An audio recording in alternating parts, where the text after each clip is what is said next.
সুপ্রিয় শ্রোতা, আসসালামু আলাইকুম। আশা করি আপনারা সবাই ভালো আছেন। সুপ্রিয় শ্রোতা, আজকের বিষয় হচ্ছে কোন ক্ষেত্রে আপিল করা যাবে না, অর্থাৎ ফৌজদারি মামলা যদি হয়ে থাকে কোন ক্ষেত্রে আপনি আপিল করতে পারবেন না।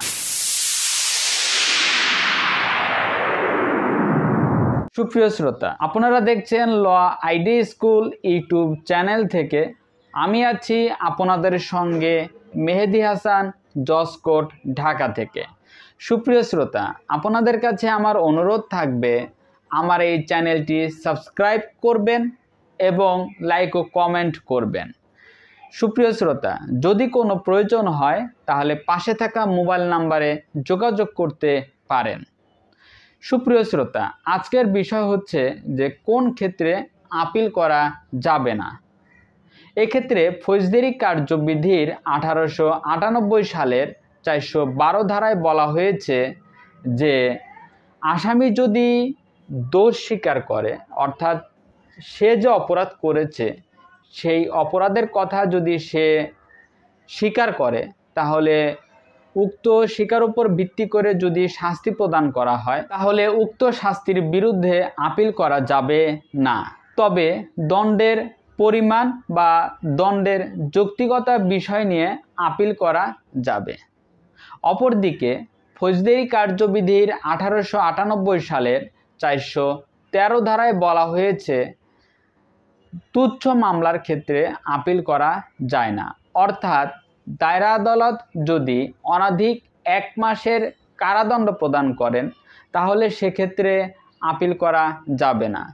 প্রিয় শ্রোতা, এছাড়াও দায়রা আদালত অথবা চিফ জুডিশিয়াল ম্যাজিস্ট্রেট অথবা মেট্রোপলিটন ম্যাজিস্ট্রেট অথবা প্রথম শ্রেণীর ম্যাজিস্ট্রেট যদি অনধিক 50 টাকার জরিমানা করে এক্ষেত্রে উক্ত শাস্তির বিরুদ্ধে আপিল করা যাবে না।